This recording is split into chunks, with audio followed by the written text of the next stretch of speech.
Miq të nderuar, në episodin e sotëm do të ndalemi tek një temë që kohëve të fundit po shqetëson pak a shumë shoqërinë, siç është refuzimi i fëmijëve për të shkuar në shkollë, që tashmë është po bëhet në fakt një dukuri për shoqërinë tonë. Ky në fakt nuk është vetëm një shqetësim i prindërve, por në një farë forme po krijohen edhe sfida në institucionet arsimore, e të cilat përveç se kërkojnë të kuptohen edhe kërkojnë kujdes të veçantë, ato gjithsesi duan edhe një adresim të menjëhershëm. Së fundmi, të themi pra në vitin e fundit, Qendra për Zhvillim Psikomotorik ka bërë, mos të themi një hulumtim, por në kuadër të ofrimit të shërbimeve, ka vërejtur edhe këtë dukuri ku një përqindje e lartë e fëmijëve po refuzojnë për të shkuar në shkollë. Andaj, sipas profesionistëve të fushës, konkretisht sipas psikologëve, ky refuzim në vete realisht përmban arsye të thella emocionale të cilat kërkojnë trajtim dhe vëmendje shumë serioze.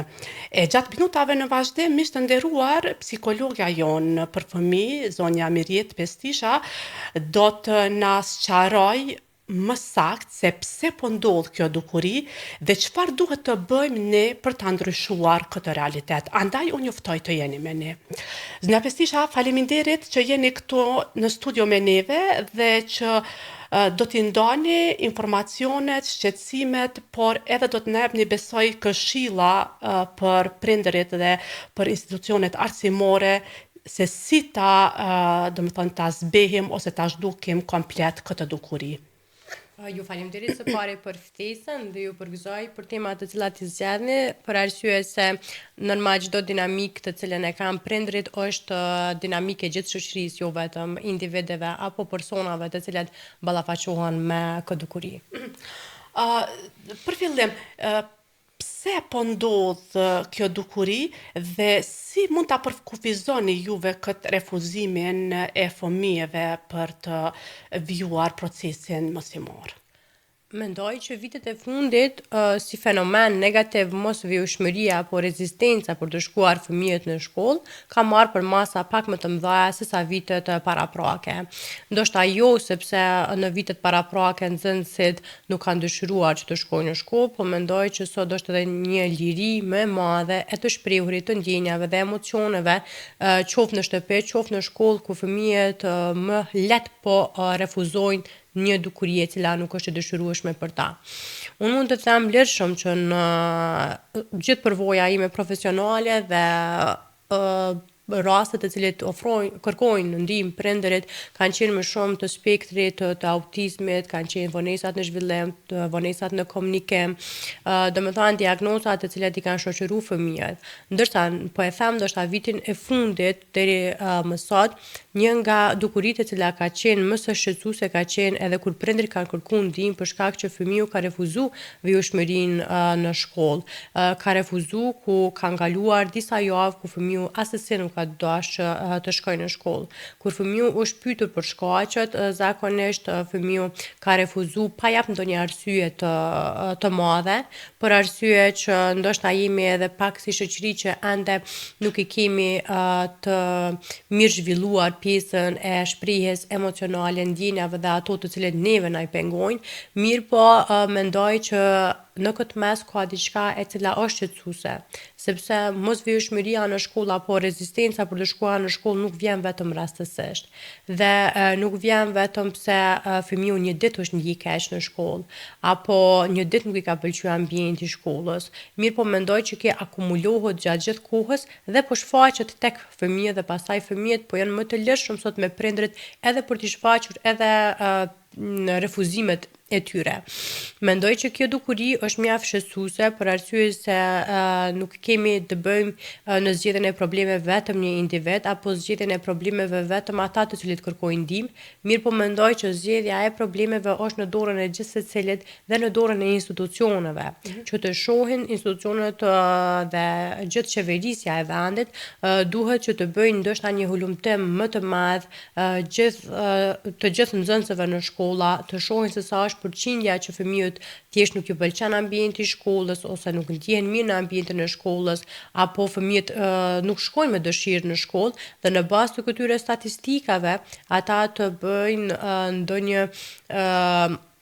ndonjë përpjekje cila është gjëja më e mirë e mundshme që të bëhet ndonjë ndryshim që fëmijët natyrisht të mos kenë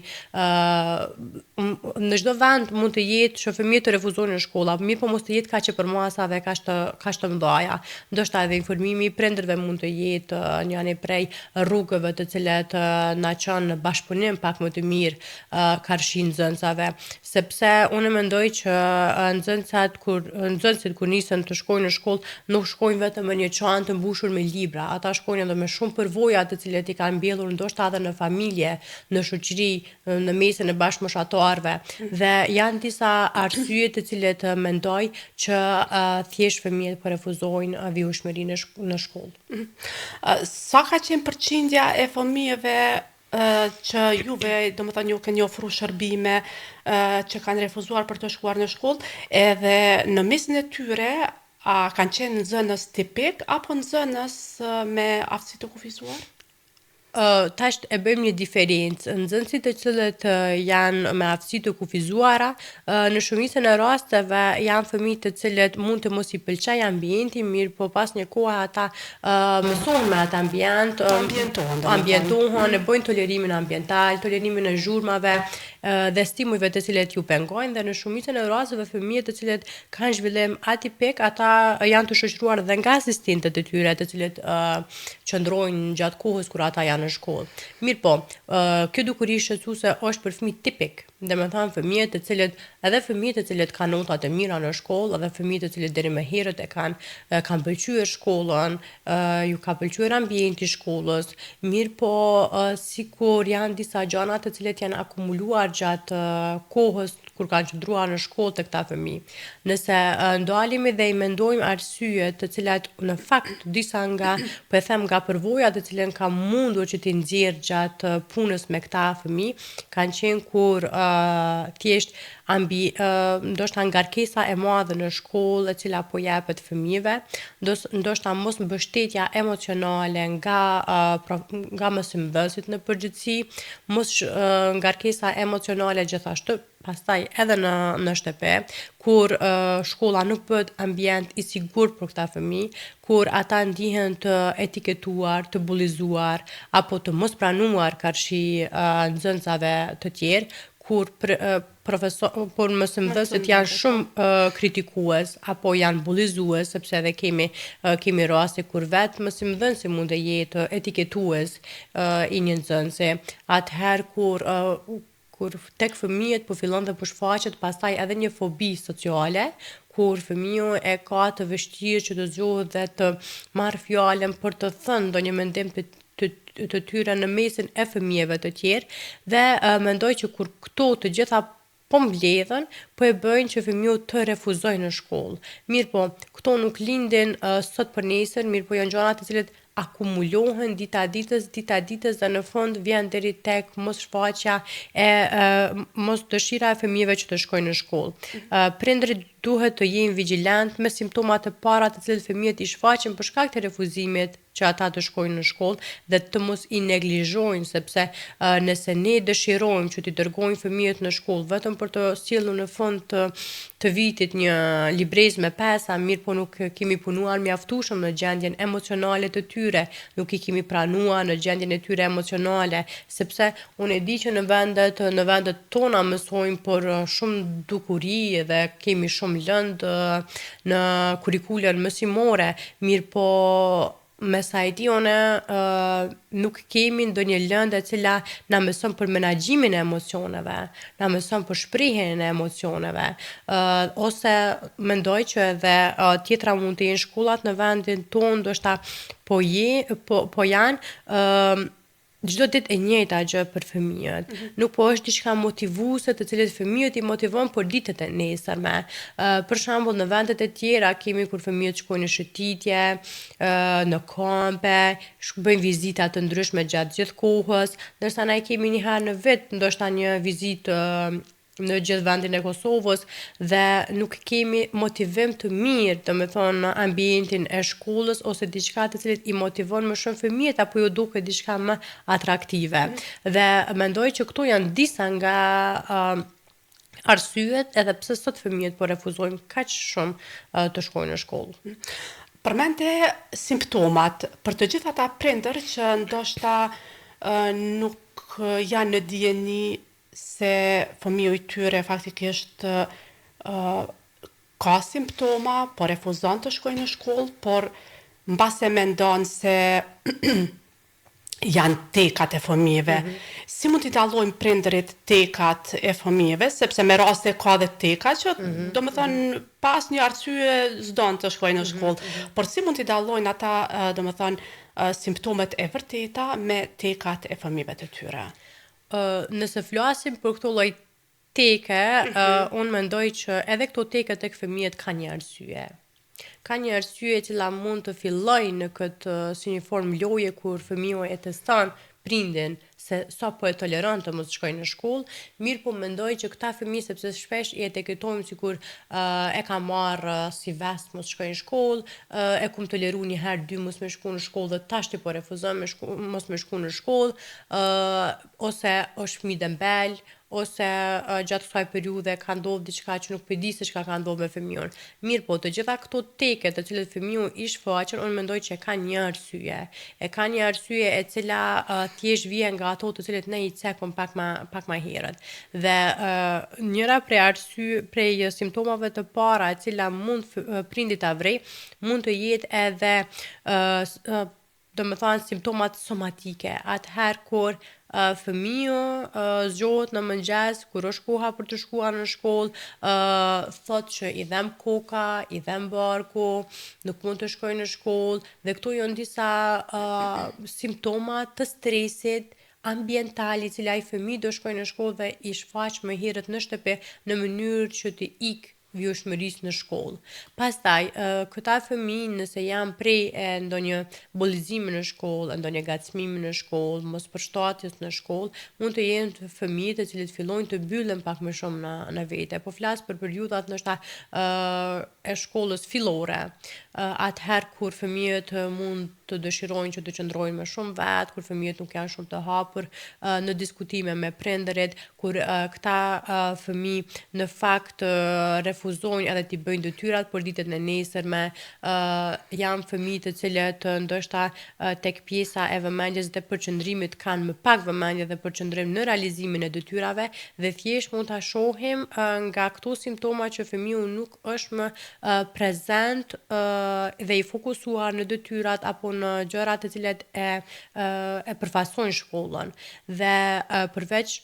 simptomave somatike, kur janë të bashkangjitura dhe simptomat e tjera të cilat i cekëm, atëherë prindi duhet të kuptojë që diçka nuk është në rregull me fëmijën. Dhe këta fëmijë shpesh dinë të kenë sjellje pak më agresive për shkak të mekanizmave të cilët i përdorin për mos më shku në shkollë dhe gjithashtu mund të kenë edhe shpërthime emocionale pak më të shpeshta. Këto ndryshime duhet që të adresohen tek profesionalistët, mirë po, çka duhet të kemi parasysh është këtu është një trekënsh i cili duhet të punohet sepse vetëm me fëmijën nëse problemi qëndron në shkollë, në ambientin e shkollës, në institucionet si institucione, atëherë të punojsh me fëmijën dhe rezultatet të jenë shumë të mira është pak se e pamundur, për arsye se burimi i gjithë këtyre nuk është vetëm fëmijën. mirë po janë edhe rrethi, ambienti i shkollës, shoqëria, bashkëmoshatarët, mësimdhënësi, domethënë ka shumë persona të tjerë jashtë fëmijës të cilët po e ndikojnë gjendjen e fëmijës dhe ne punojmë direkt me fëmijën, ne mundohemi që të gjejmë mekanizmat tona nga ana profesionale që të punojmë me fëmijën, të shohim se cili është burimi i gjithë rezistencës që ai nuk dëshiron të shkojë në shkollë, të shohim se çka po e brengus fëmijën. Kom pas raste në ordinancë ku ka ardhur fëmiu i moshës 12-13 vjeç dhe thotë që gjithë shumë mirë kalon në shkollë. Domethënë shumë mirë, po nuk e di pse kur po hyn në ambientin e shkollës po e kam këtë lloj stresi dhe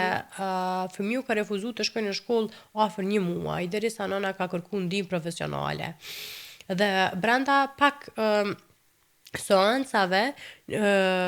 fëmiu ka filluar të shkojë në shkollë dhe tashte vazhdon edhe vijon shkollën në mënyrë të rregullt. Mirë po, ne e kemi pak problem edhe të shprehurit kur fëmiu as vetë nuk e din se cilat janë problemet të cilat e ka shtypur për mos me shku në shkollë. Sepse nga diskutimi sipër kur i pys fëmijës se si kalojnë në shkollë, ata gjatë gjithë kohës thonë se shumë mirë, me shokë dhe shoqe kaloj shumë mirë, mësimdhënësi është shumë i mirë. Mirë po, kur ndalim edhe pastaj për situata të ndryshme bëjmë pyetje, ne nxjerrim gjëra shumë të rëndësishme të cilat e kanë bërë fëmijën të shkojnë në shkollë. Ose në disa situata ku më së e shprehura e cila ka qenë simptoma apo shkaqe që fëmijët i ka shtyr që mos të shkojnë në shkollë ka qenë atëherë kur fëmiu ka pas fobi sociale. Të zgjohet dhe të thot një mendim të vetin në mesin e nxancave të tjerë. Ndoshta ai nuk është etiketuar dhe direkt nga mësimdhënësi. Mirë po, mësimdhënësi ndoshta nuk e ka pranuar mendimin e dikujt tjetër, ndoshta e ka kritikuar për mendimin të cilën e ka thënë, qoftë jo sikur në libër ose një mendim gabim, dhe fëmiu tjetër edhe pse nuk ka pas kritika direkte karshi tij, prapse prap ai fillon dhe krijon një fobi sociale që çka nëse do në zgjohem në këmbë dhe them një mendim timin, të refuzohem. mos refuzohem nga të tjerët, përqeshëm nga të tjerët dhe kjo gjatë gjithë kohës edhe ul performancën në klasë, mirë po të njëjtën kohë edhe krijon një fobi sociale. Kur është pyetur rasti fëmiu se a të ndodh ndonjëherë që ti mu zgjuar dhe mu ndje keq, me pas rraje më të shpeshta të zemrës, me pas ndjersitje, me pas ndryshim të zërit gjatë kohës kur ti thu diçka, fëmijët e kanë miratuar që po, ju ndodh që kur zgjohen në këmbë e kanë këtë lloj stresi. Dhe kjo ka të bëjë me fobinë sociale e cila fatkeqësisht ngjallet, ndoshta po e them ka mësimdhënësit në shkolla. Këtu po na del ndoshta mungesa e komunikimit, qoftë me prindër, por qoftë edhe me familjen. Edhe në këtë mes na pëson fëmiu gjithsesi. Por në këtë rast, zonja Pestisha, t'ju themi të gjithë atyre që tani po na dëgjojnë edhe po na shohin. Sa është i rëndësishëm komunikimi, cili është roli këtu i mësimdhënësit, roli i prindërve, por edhe roli i psikologut shkollor. Ky është një trekëndsh i cili gjithsesi që duhet të funksionojnë së bashku në mënyrë që të kemi fëmijë të cilët rriten me vetbesim, me vetvlerësim, fëmijë të cilët nuk kanë frikë nga gabimet, sepse gjithsecili gabojmë dhe është normale të zgjohemi dhe të themi një mendim ndryshe nga të tjerët, të dukemi ndryshe ndoshta nga të tjerët, veshja jonë të jetë ndryshe nga të tjerët. Ne në fakt mendojmë që komunikimi mësimdhënës dhe prind duhet të jetë vetëm për detyrat e shtëpisë ose për gjitha detyrat të cilat fëmiu i ka pasur gjatë ditës. Mirë po, mendoj që komunikimi mësimdhënës dhe prind duhet të shkojë edhe përtej kësaj, ku mësimdhënësi duhet të jetë edhe mbështetës emocional i fëmijët, njëkohësisht duhet të jetë edhe fëmiu, edhe prindi, m'falni. Dhe natyrisht që ky trekëndsh kur funksionon mirë, kemi të bëjmë me fëmijë të cilët po kontribuojnë mjaftueshëm në rritjen dhe mirëqenien e tyre, sepse presioni akademik është shumë i madh në vendin tonë. Krahasimet sociale janë shumë të shfaqura në vendin tonë. Mendoj që edhe krahasimet sociale nga vetë prindërit të cilët i bëjnë. Fëmiu im i ka krejt pesa, fëmiu im është shumë i zgjuar, fëmiu im shkon kështu, fëmiu im, domethënë janë gjëra të cilat fëmiu janë prezant në komunikimet të cilët prindërit i bojnë brenda familjes. Unë kur e ceka pak më herët që fëmijët nuk shkojnë në shkollë vetëm me çantën e mbushur me libra, është një dukuri ku fëmijët marrin edhe gjëra të cilat ndodhin brenda shtëpisë. Konfliktet brenda shtëpisë, Po. etiketimet që i bëhen brenda shtëpisë fëmijët, bullizimi i cili bëhet brenda shtëpisë, sepse unë mendoj që bullizimi dhe etiketimi fillon nga vetë prindërit. Pastaj kjo normalizohet edhe në institucione dhe në vendet e tjera ku fëmiu shkon. Nëse prindi nuk është bullizues, nuk është etiketues brenda shtëpisë. Kur flasim për bullizues, domethënë kur ne ende jemi shoqëri që thjesht i bullizojnë fëmijët brenda familjes. Ndonjëherë për shkak të reagimeve tona, ndonjëherë për shkak të ndonjë shakaje, etiketimet të cilat i bojnë fëmijët, ju vendosim emra të cilat natyrisht që nuk duhet të pranohet, dhe kjo shkon në normalizim, ku fëmiu normalizon këtë edhe në ambientet e tjera. Mirë, po ky normalizim pastaj një ditë mbushet, dhe fëmiu mund të shfaq pastaj edhe refuzime. Dhe kur flasim për psikologun e shkollës dhe për mësimdhënësit, sepse mësimdhënësit e bëjnë një punë shumë të mirë në vendin tonë, unë mendoj që duhet ende trajnime ekstra për mësimdhënësit në mënyrë që të shfaqim më shumë dhe të vendosim në pa më shumë edhe gjendjen emocionale të fëmijëve dhe punën me gjendjen emocionale të fëmijëve, dhe e di që është shumë punë e vështirë e një mësimdhënësit në ditët e sotme, sepse sidomos në Prishtinë numri i nxënësave është shumë i lartë dhe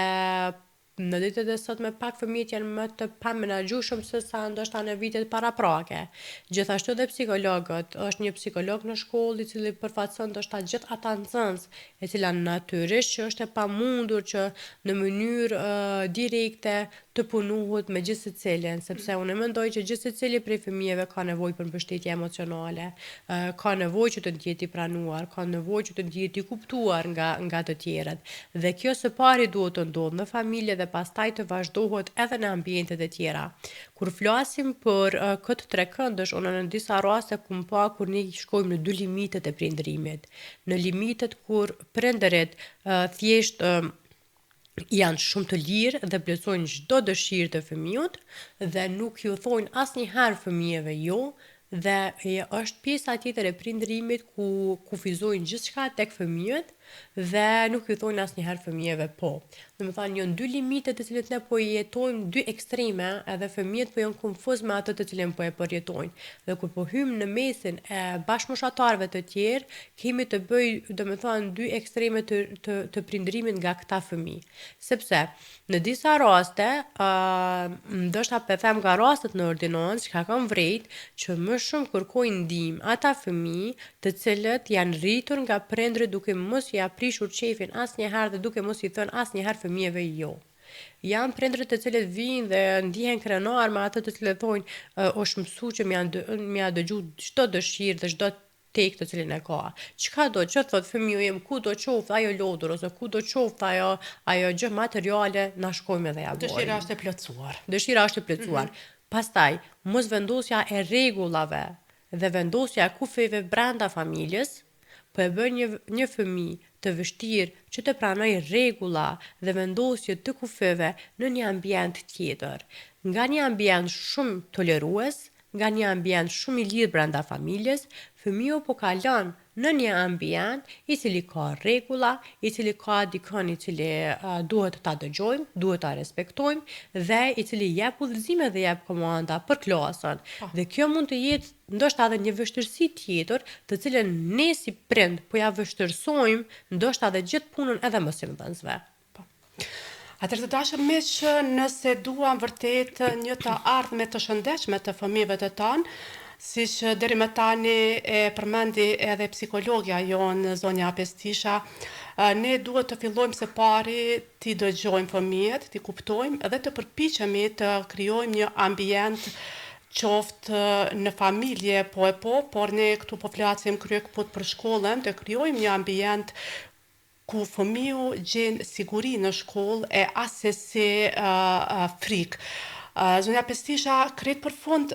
folëm për këtë dukuri, por nëse ecën me këtë trend, a ka rrezik të kthehet në një fenomen? Unë mendoj që po. Unë po e them, ndoshta nuk kemi bë ende hulumtim, mirë po mendoj që institucionet duhet të angazhohen karshik kësaj dukurie, mirë po e flas ndoshta nga krejt përvoja ime profesionale, po e flas në fillimin tim si profesionaliste dhe në 2 vitet e fundit, veçanërisht viti i fundit, domethënë mund të themi që ndoshta brenda javës deri në 3-4 raste janë të cilët vinë për të njëjtën arsye të fëmijëve që nuk dëshirojnë të shkojnë në shkolla. Unë mendoj që kjo është një gjë e cila na brengos gjithë secilin prej neve, sepse gjithë secili prej nesh kemi përgjegjësi për fëmijët, sepse unë po e shoh që dhe politikat natyrisht që nuk janë të e bë punën maksimale. Ne duhet të bëjmë një ndryshim nëse kjo vazhdon dhe numri rritet i mosvëmshmërisë në shkolla. Tash na po flasim për prindë të cilët ndoshta janë të arsimuar, prindë të cilët ndoshta janë të lexuar, mirë po është një pjesë shumë e madhe e nxënësve të cilët prindi thjesht e çon fëmijën e tij me zor në shkollë, pavarësisht simptomave të cilët i ka shfaq, pavarësisht rrezikshmërisë që ai fëmijë mund të ketë në shkolla. Mund ta them një dukuri e cila më ka ndodhur dhe mua në ordonancës që fëmiu ka tentu aktin e vetvrasjes për shkak të bullizimit dhe për shkak të etiketimeve të cilat kanë bërë brenda shkollës. Dhe ne i flasim vetëm si numra, mirë por këto raste nuk duhet të jenë numra, sepse ne duhet të dimë që burimi i gjithë simptomave po qëndron diçka dhe ne kemi ngecje dikon, kemi ngecje qoftë në ambientet e shkollës, qoftë në mënyrën se si po edukojnë fëmijët së pari brenda familjes, pastaj jashtë shtëpisë, kemi ngecje ndoshta në gjithë kurrikulat të cilat po i përdorim, kemi ngecje ndoshta në gjithë sistemin edukativ të cilën ne sot po e përdorim dhe ne duhet ta dimë se ku po qëndron ky ngërç dhe thjesht të mundohemi të bëjmë më të mirën të mundshme për këta fëmijë. Nuk po e them që jemi në fund të oqeanit ndoshta, mirë po prapë nuk jemi në limitet më të mira të mundshme tek arsimimi tek fëmijët. Atëherë të dashur miq, nga biseda e deri tanishme, po e vërejmë se refuzimi për të shkuar në shkollë nuk na qenë ka një jo i një fëmije, por është thjesht një thirrje që ato e bëjnë kundrejt nesh që si të rritur ta kuptojmë këtë thirrje me shumë kujdes dhe të punojmë fort që fëmiu të shkojë në shkollë me dashuri e asesi me detyrim. Zona Pestisha, për të folur për këtë çështje, në fakt do të na duheshin orë të tëra, por koha neve kaq na premton. Unë po ju falenderoj shumë për kohën që ndatë jeni këtu me neve, gjitha informacionet që dhatë dhe këshillat, qoftë për prindërit, qoftë për mesëmdhënësit. Ju faleminderit shumë, ju faleminderit për etiketimin e këtyre temave të cilat janë mjaft të rëndësishme dhe i shërbejnë gjithë të cilët qytetar, mirë po mendoj që kjo është një temë e cila duhet të trajtohet në mesin e profesionalistëve, atyre të cilët e kanë dashje përsipër pjesën e menaxhimit të institucioneve arsimore dhe atyre të cilët po e shohin këtë fenomen si një dukuri e cila po shkon në rritje. Kështu që mendoj që ndoshta gjithë secila fjalë mund të jetë një ndihmës qoftë për vetëdijsimin e prindërve, mirë po edhe për zgjimin e atyre të cilët e kanë në dorë institucionet arsimore.